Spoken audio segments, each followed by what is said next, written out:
ஆடாதோட இலை கிளை கிளையா வரும், பெரிய மரமா போகாது, அப்படியே ஒரு இதாக தான் இருக்கும். இதுவும் வறட்சியான இடத்துலயே வந்துடும், ரொம்ப அதுக்கு தண்ணி தேவைப்படாது.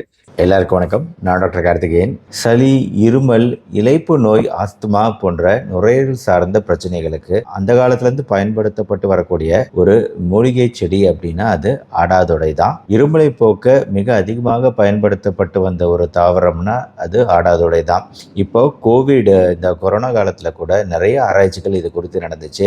இது ஹெல்ப்ஃபுல்லாக இருக்குமா? கொரோனா பிரச்சனையில் மூச்சு குழாயில் ஏற்பட்டக்கூடிய அந்த வீக்கம், இன்ஃப்ளமேஷன், அதுக்கப்புறம் அதனால உண்டாக ஹைபாக்சியா அப்படின்னு சொல்லிட்டு நம்ம எல்லாம் அந்த பல்ஸ் ஆக்சிமீட்டர் வச்சு டெஸ்ட் பண்ணிக்கிட்டே இருந்தோம் இல்லையா, ஆக்சிஜன் குறையுதா அப்படின்னு. இந்த ஹைபாக்சியா, ஆக்சிஜன் குறைதலை கட்டுப்படுத்தக்கூடிய தன்மை இருக்கா, மூச்சுக்குழாய் அலர்ச்சியை, வீக்கத்தை, இன்ஃப்ளமேஷனை கட்டுப்படுத்தக்கூடிய தன்மை இருக்காங்கிற ஆராய்ச்சிகள்லாம் நிறைய நடத்தப்பட்டிருக்குது அந்த சமயத்துல குறிப்பா. அப்போ இதை கண்டுபிடிச்சிருக்காங்க. இது கண்டிப்பா ஹெல்ப்ஃபுல்லா இருக்கு. இந்த இன்ஃப்ளமேஷனை குறைக்குது, ஹைபாக்சியா தொந்தரவு குறைக்குது. இந்த மூச்சுக்குழாய், அந்த குழாய்கள்ல ஏற்படக்கூடிய வீக்கத்தை குறைச்சி அங்க ஓரத்துல இருக்கக்கூடிய அந்த சளிகள், கபம் அப்படின்னு சொல்றோம் இல்லையா, இந்த சளிகள்லாம் இலகி வெளியே வரதுக்கு ஹெல்ப்ஃபுல்லா இருக்கிறதுல கண்டிப்பா ஆடாதொடை இலைகளுக்கு ஒரு பங்கு உண்டுங்கிறது நிறைய ஆராய்ச்சிகள் மூலமா அப்ப தெரிய வந்துச்சு. நிறைய பேர் அதை பயன்படுத்தவும் செஞ்சாங்க. ஏன்னா அப்ப கோவிடுக்கு மருந்து அப்படிங்கிறதே கிடையாது அப்படிங்கிறதுனால பல்வேறு மூலிகைகளும் அந்த சமயத்துல உதவிகரமா இருக்குமா அப்படிங்கிற ஆராய்ச்சியில ஈடுபடுத்தப்பட்டு வந்தது. அப்ப ஆடாதொடைக்கு நல்ல மருத்துவ நன்மைகள், நுரையீரல் சார்ந்த பிரச்சனைகளுக்கு இருக்கிறது தெரிய வந்துச்சு.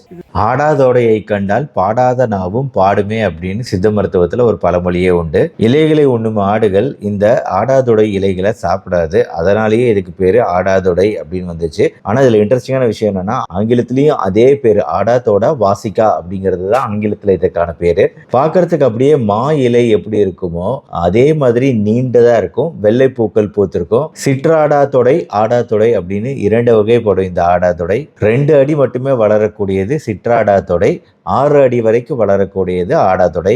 மழைக்காலங்கள்ல இந்த தாவரத்தை அதிகம் நம்ம பார்க்கலாம். இந்த ஆடாதொடையை நம்ம மட்டும் பயன்படுத்துறது இல்ல, பல நாடுகள்ல, நேபாளம், இலங்கை, பங்களாதேஷ் போன்ற நாடுகள்லயும் பாரம்பரியமா இந்த இலைகளை மருத்துவத்துல பயன்படுத்திக்கிட்டு தான் வராங்க.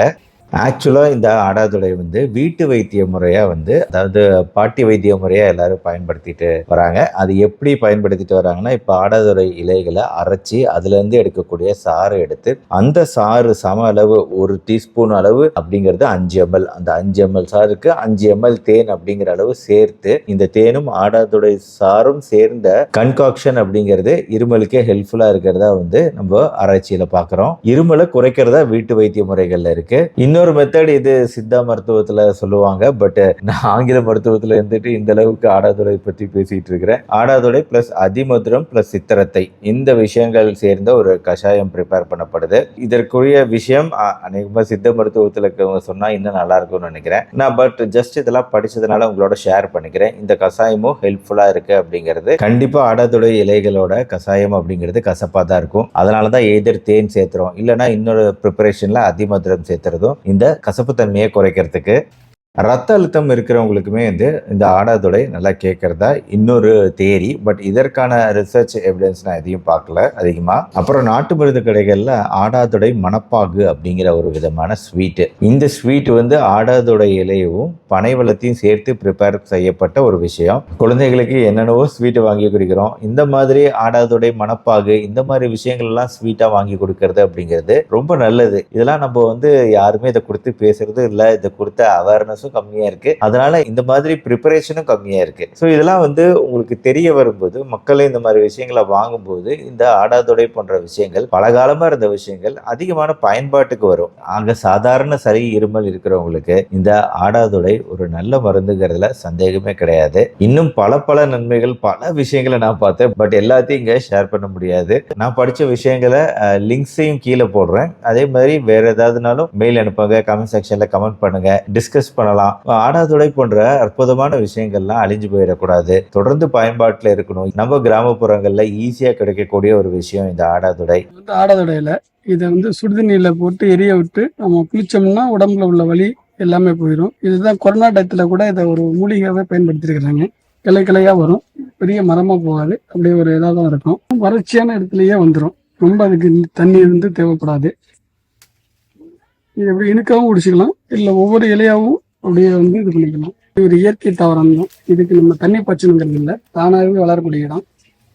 வறட்சியான இடத்துல கூட இது வந்துடும். வெயில் நேரத்துல மட்டும் இந்த செடி இப்படி பார்த்தா வாடின மாதிரி தெரியும். மாலை நேரங்களில் நல்லா அப்படியே பளிச்சுன்னு இருக்கும். இது வெட்டி விட்டா மறுபடியும் தானாகவே வளரக்கூடியது தான், துளுத்துக்கிட்டே தான் இருக்கும். ஆக இந்த வீடியோ உங்களுக்கு பிடிச்சிருந்துச்சுன்னா லைக் பண்ணிட்டு உங்க ஃப்ரெண்ட்ஸ் அண்ட் ரிலேட்டிவ்ஸ்க்கும் ஷேர் பண்ணுங்க. இந்த புரிதல் எல்லாருக்கும் இருக்கணும். நம்ம சேனல் டாக்டர் கார்த்திகேயன் இதற்கு சப்ஸ்கிரைப் இல்லைனா சப்ஸ்கிரைப் பண்ணிக்கோங்க. இந்த மாதிரி மருத்துவ வீடியோக்கள் தொடர்ந்து பார்க்க மறுபடியும் நாளைக்கு பார்ப்போம். நன்றி, வணக்கம்.